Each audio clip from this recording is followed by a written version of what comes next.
audience. I know it's been a while since we've made a video. Life just kind of gets in the way, and it's just been a while. Life's been busy, but this video is really not much about living little life as our previous videos have been, but just felt like I needed to take a chance to talk to everyone. This video is probably more for me than it is for anybody out there that may be watching this. So here we go. So for those that don't know, I have been a police officer for over 20 years. My whole career has been about protecting people and keeping people safe, and I recently have been part of the Emergency Operations Center.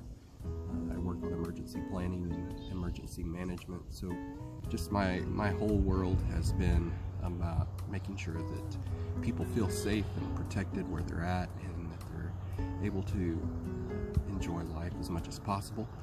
And I'm sure most of you are right there with me that right now it's kind of hard to feel safe. There's a lot of uncertainty up in the air with the coronavirus and everything that's going on, and I'm right there with you.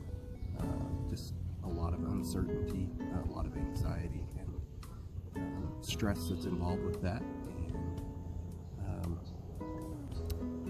it's hard. But I want also for everybody to know that part of my background is that I'm a Christian. I'm a Christian police officer, and so I have a perspective on things that may be different than some or even most. But I feel like it has helped me through difficult times in the past, and I know it will in the future. So I have to tell you that, like I said, I'm a guardian protector. I've got some internal Peter in me. I can tell you that as things have happened over the last couple of weeks, that there's been times that I've wanted to take out my sword and chop off the ear of this coronavirus. I've wanted to fight back. I've done a lot of different things, and downplaying or just really wanting to fight back and protect everyone that I can. And it's really shown me that I don't, in my own power, I can't fight back. I can't, and I've really had to come to the realization that God is in control. It's all in His hands. It reminds me of Lamentations 3:21 through 24 that says, "But this I call to mind, and therefore I have hope. The steadfast love of the Lord never ceases. His mercies never come to an end. They are new every morning. Great is your faithfulness. The Lord is my portion. He saved my soul. Therefore I will hope in Him." And what a great promise to be able to live by. And the great theologian Charles Spurgeon, he says about verse 21, where it says, "Therefore I have hope." He says, "In all his sorrow, Jeremiah the prophet still had hope. Oh, what a mercy it is that hope can live on when all things else appear to be in turmoil."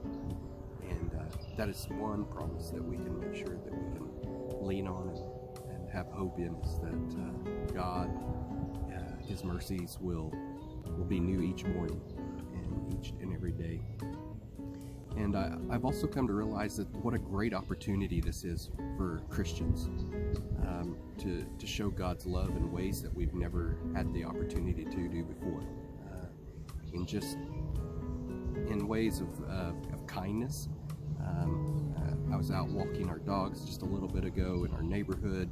Yes, we have a friendly neighborhood, but you know, it seems even more friendly. We've got people that are walking their dogs or riding bikes with their kids up and down the streets. Yes, we're keeping our social distancing 6 feet apart, but a lot more waves and "how are you doing" and the whatnot. So there's ways to show God's love, checking on our neighbors, and just looking for those ways. Another verse that I think of when talking about this time and how we have an opportunity to share God's love is 1 Peter 3:15, which says, "But in your hearts honor Christ the Lord as holy, always being prepared to make a defense to anyone who asks you for a reason for the hope that is in you, yet do it with gentleness and respect." I feel like during this time, as a Christian, there are going to be a lot of people that are going to be asking me why I may have peace and hope in a time that seems like there should not be any peace and hope. And I'm going to be prepared to give them for that reason for the hope that is in me, and that's because of the miracle of Christ and His salvation through the cross. And I hope that Christians will take the opportunity to share that hope with others. And for any of you that may not have that hope, feel free to ask, leave comments, feel free to ask me, ask another person that you know that's a Christian, and let them explain to you why they have a hope and a peace in their life that during these hard times. So I've had to come to a realization, kind of to close out here, is I've had to come to a realization that the only way I can protect people that during this time is by sharing with them the hope that is in Christ. To let them know, to reassure them that God is in control, that God is sovereign. He knew that this was going to happen, and ultimately His will be done.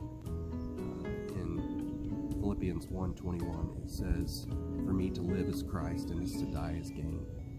And what a great thing to know, that God is in control. And please turn to God during these hard times. I love you all.